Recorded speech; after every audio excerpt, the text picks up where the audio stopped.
Ada Colau, buenas noches. Muy buenas noches. ¿Cómo interpreta usted esta amenaza de mandar a los servicios de seguridad a quitar la bandera LGTBI en esa institución gobernada por Vox en Castilla y León?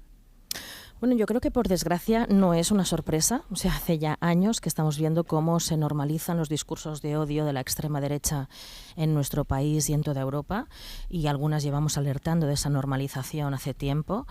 Creo que si se hubieran sido más contundentes desde las posiciones demócratas hace unos años, quizás ahora no estaríamos aquí, pero en todo caso sí que tengo muy claro cuál es la solución, que es ni un paso atrás. O sea, yo como mujer bisexual que me reivindico del colectivo LGTBI, sea o no sea alcaldesa, haga o no haga política institucional, creo que más que nunca hay que reivindicar esa bandera LGTBI. Mañana es 28J y hay que reivindicar esa bandera LGTBI, en mi caso, como la que más y mejor me representa. O sea, la bandera LGTBI es la bandera que creo que representa los valores democráticos, los valores de los derechos humanos, los valores del derecho a la libertad, el derecho a ser como te dé la gana ser, a sentirte como te sientas y amar a quien tú quieras. Y por tanto es el derecho no solo a existir siendo quienes somos, sino el derecho a ser felices. Y para ello creo que es importantísimo que más que nunca no nos escondamos, sino todo lo contrario, ocupemos todos los espacios de visibilidad, lo hagamos con alegría, con determinación, ocupemos las calles, ¿no? Mañana es 28J, también las próximas semanas van a haber celebraciones del orgullo. Creo que es momento de salir en masa y reivindicar nuestros cuerpos, nuestros deseos, nuestras libertades y nuestros derechos. Y luego, por supuesto, hay otra acción fundamental que tenemos que hacer, que es ir a votar en masa para defender esos valores de libertad y de derecho a la felicidad, como digo, el próximo 23 de julio, llenando las urnas de votos a favor de los derechos LGTBI. ¿Por qué cree que les ofende tanto la bandera LGTBI? No sé si es ofensa, es miedo, ¿qué es? ¿Por qué tienen esta cruzada contra los derechos LGTBI? Bueno, yo creo que no es una cosa anecdótica, ¿no?, contra los derechos LGTBI. Yo creo que tenemos que ver el marco como se ha estado cocinando durante estos años. Y han habido en estos años, yo creo, claramente avances. Han habido gobiernos progresistas, han habido movimientos feministas de nueva generación, ¿no?, que han roto muchas burbujas, que han conseguido avanzar en derechos y en libertades, que han cambiado la agenda política, por suerte. Y cuando hay avances de derechos, lo que pasa es que se tocan privilegios. Y cuando se tocan privilegios, pues aquellos que tenían privilegios reaccionan claramente, y es lo que estamos viendo ahora mismo, una reaccionan para defender esos privilegios y esas posiciones de poder. Y por lo tanto estamos viendo eso, la lucha entre la conquista de derechos por parte de la mayoría social diversa, feminista, LGTBI, de todo tipo de diversidades, ¿no?, también de personas racializadas, porque va todo junto, si os fijáis, ¿no?, está esa papelera horrible que por fin, menos mal, han quitado de esa publicidad que habían colgado en una fachada, donde no era un símbolo. Lo han quitado porque la Junta Electoral Central les ha obligado a ellos, no porque se hayan dado cuenta de... Pues menos mal, porque yo creo que eso se tendría que retirar por vulnerar los derechos humanos, ¿no? No tendría que esperarse a una Junta Electoral. En todo caso, en esa lona pues ya se veía, ¿no?, que no era un único símbolo, no era la bandera LGTBI, era el movimiento feminista, eran las personas migrantes. Por lo tanto, eso, la inmensa mayoría social diversa, a que cuando nos organizamos y avanzamos en derechos y libertades, pues aquellos, ¿no?, que han tenido esas posiciones de privilegio y de poder, como pasa en la sociedad machista, patriarcal, LGTBI-fóbica, pues entonces reaccionan. Y yo creo que hace ya años, no es una cosa de ahora, no es una anécdota, no es un hecho aislado. Hace años que la extrema derecha se organiza para mantener esos privilegios también económicos y de posición social, y creo que frente a eso, pues lo que tenemos que hacer con una sonrisa y mucha determinación es no retroceder, sino seguir avanzando. Quiero seguir hablando con Ada Colau esta noche en Hora 25, pero antes, precisamente sobre esto de lo que estamos hablando, sobre la amenaza de Vox en Castilla y León de quitar, aunque sea a través de los servicios de seguridad de las Cortes, la bandera LGTBI que han colgado los socialistas. Sobre esto, palabras del expresidente Zapatero esta noche. Esa bandera arcoíris, esa bandera la vamos a arriar las veces que haga falta, la vamos a defender, la vamos a exhibir. Es una bandera universal, es una de las mejores banderas que la historia ha concebido. ¿Por qué? Porque es una bandera que representa una historia de amor y de dignidad. Hora 25, seguimos.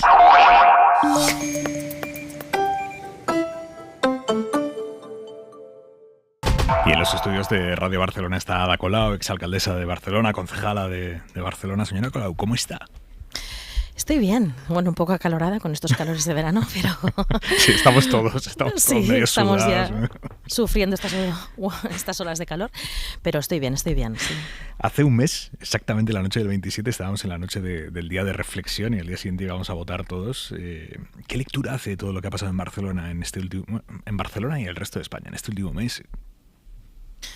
Bueno, pues en eso que comentábamos antes, ¿no? De que ha habido una reacción, yo creo que con diferentes matices y territoriales también, pero es evidente que en general, ¿no? En España hubo un retroceso importante en las urnas del voto progresista, digamos, y en concreto en Barcelona sí que le puedo decir con más detalle, ¿no? que efectivamente, pues bueno, quedó como primera fuerza, aunque fueron unos resultados muy ajustados. De hecho, hasta última hora de la noche estaban bailando un concejal arriba, un concejal abajo, pero finalmente, pues como primera fuerza quedó Xavier Trias, que es actualmente Junts, pero que es la antigua Convergència de toda la vida, ¿no?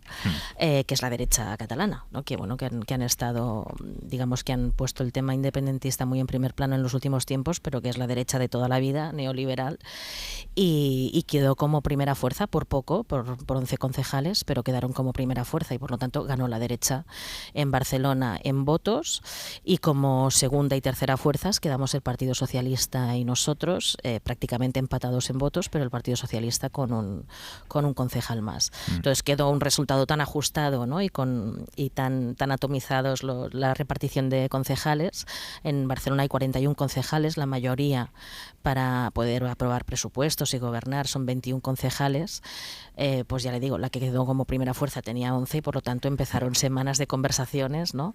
De a ver qué gobierno se podía conformar con unos resultados tan ajustados. ¿Y en qué momento decidieron hacer alcalde a Collboni del PSC? Pues lo decidimos el último día, el mismo día de la ¿Realmente investidura. esto fue el sábado? Sí, realmente fue literalmente así y hay muchas pruebas y testigos de ello. No hay ninguna agenda oculta ni ninguna cosa rara como algunos han querido insinuar, porque fue todo un cálculo muy racional. Yo creo que en política institucional es importante tener en cuenta las emociones porque nos mueven, ¿no? Pero hay que tomar decisiones con análisis muy racionales. Entonces, nosotros defendimos siempre lo mismo durante la campaña, la noche electoral y hasta el día de la investidura, que es que Barcelona es una ciudad progresista y de hecho las tres fuerzas que somos del área progresista, por decirlo así, el Partido Socialista, nosotros y Esquerra Republicana, fuimos, digamos, el bloque que sacó más concejales, 24, o sea, que superando generosamente esos 21 que se necesitan para gobernar y aprobar presupuestos. Por lo tanto, desde el primer día dijimos, hay que hacer un acuerdo progresista porque esta es una ciudad progresista. De hecho, en el mandato anterior, cuando yo he sido alcaldesa y hemos liderado nosotros el gobierno con los socialistas en minoría en nuestro gobierno, hemos hecho todos los acuerdos con Esquerra Republicana y hemos demostrado que efectivamente eso era lo mejor para la ciudad de Barcelona. Entonces, habiendo esos resultados que la mayoría más clara era la progresista, empezamos desde la noche electoral a hablar, ¿no? A hablar con Esquerra Republicana, con el PSC, y por desgracia ellos siguieron excluyéndose entre sí. Y entonces finalmente Esquerra Republicana decidió sumarse a un pacto con Xavier Trias en clave independentista, pero que sumaba solo 16 concejales, por lo tanto tampoco llegaban a la mayoría, y Jaume Collboni pues se negó a sentarnos los tres para seriamente explorar esa mayoría progresista. Por eso nosotros hasta el último día no nos abrimos a la opción de votar a Jaume Collboni, porque nosotros entendíamos que lo que hacía falta era una mayoría de gobierno, no simplemente una investidura.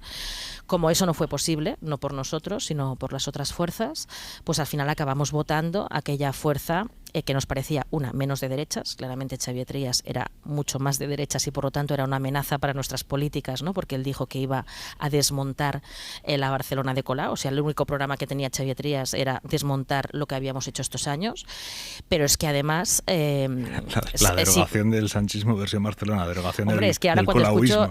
Cuando escucho al señor Sánchez quejarse, le digo, hombre, a mí eso me suena desde hace unos años, o sea, me habría encantado tener su solidaridad en años anteriores, porque eso hace tiempo que le puedo dar unos cuantos consejos porque llevo años sufriéndolo yo.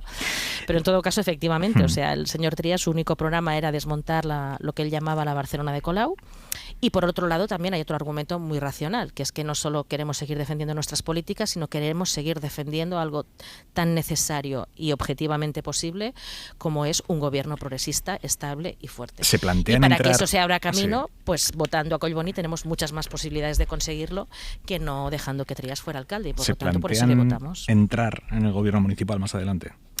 O sea, nosotros queremos entrar, pero queremos entrar con un acuerdo con Esquerra Republicana. O sea, ustedes solos con el PSC no.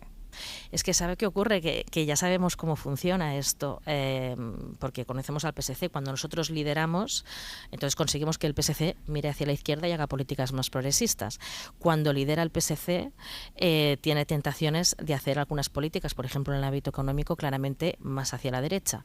Entonces nosotros no vamos a entrar en el gobierno del señor Collboni para hacerle trabajo, digamos, en áreas sociales, por decirlo así, y que luego, por ejemplo, busque pactar los presupuestos con la derecha. Me da igual que sea con Junts o con el PP. Entonces, para garantizar que eso no suceda, le digo, las políticas necesitan presupuestos y, por lo tanto, la gobernabilidad pasa por con quién apruebas los presupuestos. Nosotros, cuando hemos liderado nosotros, siempre lo hemos hecho con PSC y Esquerra Republicana. Por lo tanto, hemos demostrado que se podía hacer y que era bueno para la ciudad. Eso es lo que defendemos también ahora. Hay unas mayorías distintas, pero al final todas las tres formaciones juntas seguimos sumando esa mayoría. Y eso es lo que vamos a defender, que nos sentemos a la mesa y le decimos al señor Collboni que evidentemente con 10 concejales ya le digo que no va a poder gobernar Barcelona porque es imposible, esta ciudad es enorme y ahora mismo pues tienen que repartir áreas, distritos entre 10 concejales, es que no van a poder atender a la ciudad solo con 10 concejales, es evidente que tiene que ampliar ese gobierno y lo lógico es que lo haga con las formaciones de izquierdas. Quizás ahora es más difícil porque estamos en plena campaña electoral y todas las formaciones están en concurso entre ellas, ¿no? Pero cuando pasen las generales, para mí el señor Collboni tiene los deberes sobre la mesa y tiene que convencernos, efectivamente, a través de un programa concreto de políticas progresistas, no en abstracto ni ofreciendo sillas, sino simplemente con políticas concretas, ¿no? Pues eso, cómo se regulan los alquileres, cómo mantienen las políticas feministas y LGTBI que hemos avanzado estos años en Barcelona, cómo se mantienen las políticas sociales, dentista municipal, psicólogo municipal, la pacificación, hacer una ciudad más verde, más sostenible. Por aclararme yo, señora Colau, o sea, ¿ustedes estarían dispuestos a entrar en el gobierno del PSC con un compromiso de que las negociaciones para los presupuestos y más fueran con Esquerra, o usted plantea la opción de entrar solo si entra también Esquerra Republicana, que eso parece bastante más difícil? No es con un compromiso en general. Yo no digo quién tiene que estar dentro y fuera del gobierno. Lo que digo es que el acuerdo con Esquerra debe existir. Porque lo que no haríamos sería entrar en el gobierno, ¿no?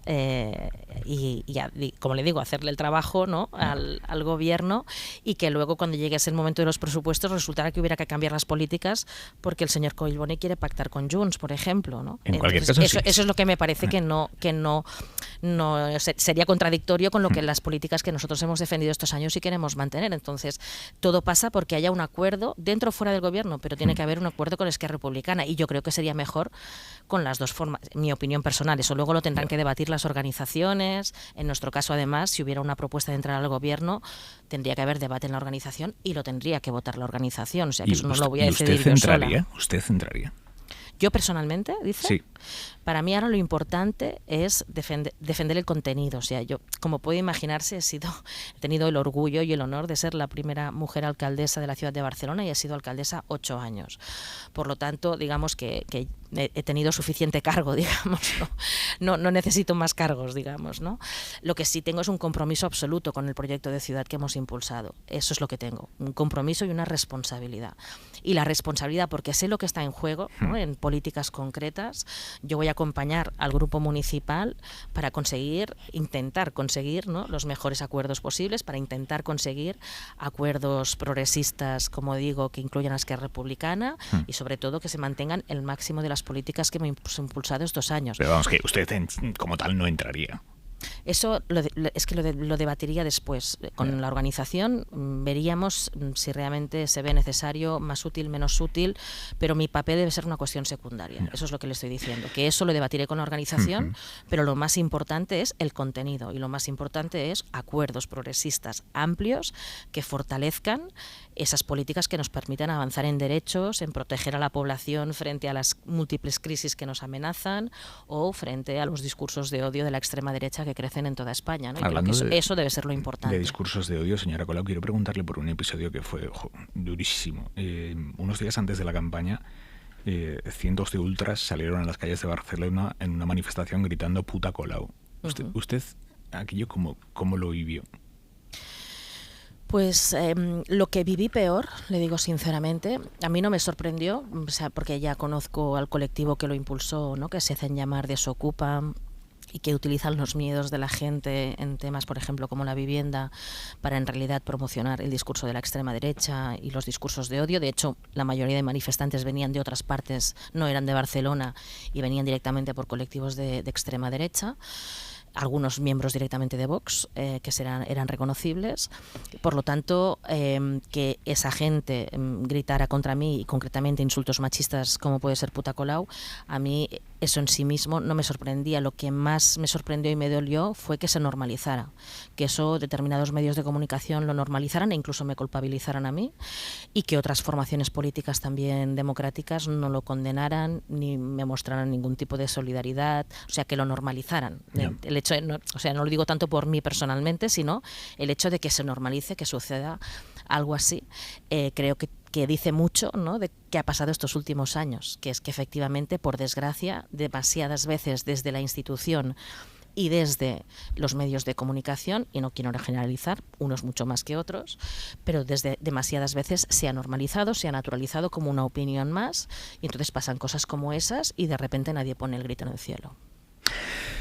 Estábamos pensando esta tarde en la redacción que, claro, con usted, con Ribó en Valencia y con Kichi en Cádiz, aunque en su caso porque no se presentó él, pero se acaban los ayuntamientos del cambio, ¿no? Lo que empezó en el 15 con Carmena, también con Cádiz, ahora termina. Se ha cerrado para siempre, para siempre, quiero decir, se ha cerrado definitivamente este ciclo electoral que empezó ahí en el 15. A ver, que haya cambios de ciclo creo que es lo más normal y natural en política y en la vida, ¿no? Y por lo tanto que las cosas vayan evolucionando. Además nos han pasado un montón de cosas estos años, ¿no? Y por lo tanto la última ha sido la pandemia y la inflación derivada de la guerra, de la invasión de Rusia en Ucrania, pues que nos han pasado un montón de cosas, la polarización, etcétera. Y por lo tanto todo eso va moviendo cosas y hay cambios de ciclo. Para mí una cosa importante a destacar es que más allá de los nombres de las personas, ¿no?, de Ribó, de Kichi, de mí, de Carmena, más allá de los nombres hay una cosa que sí hemos conseguido, que es el cambio de agenda política. O sea, por ejemplo, en Barcelona la agenda política ha cambiado, la agenda de prioridades ha cambiado. Hemos puesto sobre la mesa, ¿no?, temas que nunca se habían puesto, ¿no? Pues es eso, como hacer un dentista municipal, un psicólogo municipal. Antes se recortaban servicios públicos, ahora se han ampliado servicios públicos, se ha hecho un plan de barrios para invertir en los barrios más vulnerables, se están protegiendo todos los entornos escolares y se está invirtiendo más en escuelas. Las políticas que decía antes de feminismos y LGTBI, no como una cosa anecdótica, sino como un tema central. Ahora, por ejemplo, me preocupa que el gobierno en minoría del señor Collboni ha hecho desaparecer de una de las áreas de gobierno las palabras feminismos y LGTBI. Espero que eso lo rectifique, porque en un momento en que aumenta la extrema derecha me parece que es más importante que nunca reivindicar esas políticas como prioritarias y como transversales. Pero bueno, más allá de la organización del gobierno, ¿no?, hemos hecho un centro LGTBI, por ejemplo, que es referencia en toda Europa. Se han hecho políticas de ocupación para personas trans, por ejemplo, o por ejemplo nuestro ayuntamiento pues se está personando contra agresiones LGTBI fóbicas o machistas graves, para que las personas agredidas no se sientan solas, tengan asesoría jurídica gratuita y el ayuntamiento se persone porque considere que se están vulnerando los derechos de toda la ciudadanía, ¿no?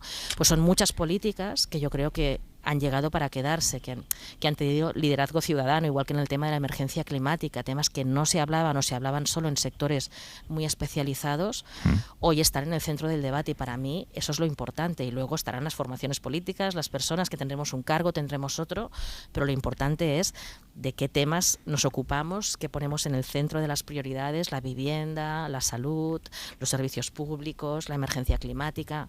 Eso para mí creo que ese cambio de ciclo no se ha cerrado, afortunadamente. En estos 8 años de alcaldía, señora Colau, ¿qué ha aprendido de la política institucional y de todo lo que lo rodea que no habría imaginado y que posiblemente el resto de ciudadanos tampoco imaginemos? A ver, he aprendido muchísimas cosas, como se puede imaginar, no una, sino muchas, ¿no? Entonces, bueno, de la política institucional hay una parte muy bonita, que es poder cambiar la vida de la gente, ¿no? Ir por la calle y que te digan, pues gracias a estas ayudas nuevas que habéis hecho, yo he podido volver a empezar, ¿no? Madres, por ejemplo, monomarentales que me han parado por la calle y me han dicho eso, o escuelas que estaban abandonadas y hoy están totalmente renovadas, pintadas, con comedor nuevo, con cocina, con... Bueno, todos esos pequeños cambios, eso te lo da el poder público, el mover presupuestos, estructuras, y eso es maravilloso para mí, sobre todo de la política municipal, que yo creo que es la más aterrizada, ¿no? Y por eso siempre he dicho que no la cambiaría por nada del mundo. Eso es muy bonito, luego hay las partes menos bonitas y, por ejemplo, pues las dosis de realismo que tienes desde el principio de que hay muchas cosas que no dependen de ti, ¿no? La gente se piensa que tú mandas porque eres la alcaldesa, entonces se piensan que lo puedes hacer todo con un decreto, pero está lleno de normativas, de cosas que para que se hagan tienen que pasar años entre que tomas la decisión política y se tienen que hacer proyectos, luego alegaciones, luego concursos, luego, bueno, presupuestos, tantas cosas por en medio, ¿no? Bueno, está bien que así sea también, ¿no? ¿El qué? Que está bien que así sea también. Sí, claro, hay cosas que son conquistas en el sentido de que, por ejemplo, ¿no? Gracias a que la ciudadanía pues denunció la corrupción, se han puesto muchos controles de transparencia en el dinero público, pero también le diré que observado desde dentro de la máquina que esa telaraña, por decirlo así, de procedimientos, muy a menudo atrapa a los mosquitos y no atrapa a los tiburones, ¿sabe?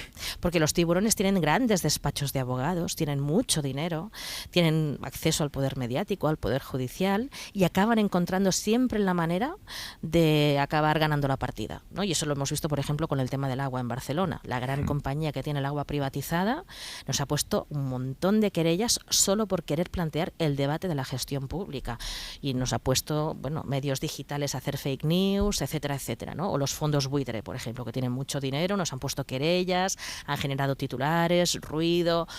Eso, claro, una pequeña asociación que simplemente se dedica a hacer un trabajo de barrio, que tiene un presupuesto mínimo, no puede hacer esa guerra judicial, no tiene acceso a los medios de comunicación y encima, para justificar una subvención para atender a la gente más vulnerable, le piden una de burocracia que es infinita. Entonces yo creo que ahí habría que mejorar y que realmente las leyes y las normativas, que son muy importantes de transparencia, sean más exigentes con los grandes y con los fuertes y le facilitan más la vida a la gente más vulnerable que no puede estar atrapada eternamente en la burocracia. Señora Colau, estamos llegando a las 11, me quedan un par de minutos, pero quiero que me hable de Sumar.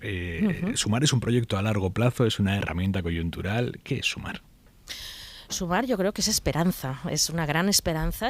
Antes decíamos, venimos de un ciclo muy complejo donde nos han pasado muchas cosas y cuando parecía, ¿no?, que nuestro espacio, esa que dicen, ¿no?, la parte más progresista del gobierno de coalición, pues parecía que iba a la baja, ¿no?, lo decían muchos medios de comunicación, pues yo creo que con ese liderazgo de Yolanda Díaz, claramente, ¿no?, un liderazgo que ha demostrado sobre todo con los hechos que sabe hacer política útil para la gente, ha conseguido reunir muchos consensos de mucha gente diversa y empezar un nuevo ciclo de unir a mucha gente diversa para conseguir objetivos concretos. Y está despertando ilusión en pleno julio, como decíamos antes, y después de un cansancio acumulado de varias campañas electorales donde la gente está bastante cansada, y yo lo que veo es muchísima ilusión, muchísima esperanza, porque creo que Sumar, aparte de reunir a muchas formaciones políticas diferentes, pero lo que está consiguiendo es que de nuevo mucha gente, ¿no?, lo que vimos al principio también de nuestro ciclo, ¿no?, que mucha gente que no había estado nunca en política ni le había interesado la política, ahora le interese porque le vea la utilidad y vea un espacio político de futuro, ¿no? Y yo creo que eso, pues claramente hay que acompañarlo, alimentarlo, cuidarlo, y es lo que estamos haciendo también desde los comunes, desde Barcelona, desde Cataluña, muy convencidas, ¿no?, de que este es el proyecto de futuro que hay que acompañar y fortalecer. ¿Qué lecciones sacan de Unidas Podemos? ¿Qué errores cometieron en Unidas Podemos que no deberían repetir ahora en Sumar? ¿Qué lecciones han aprendido de esa experiencia?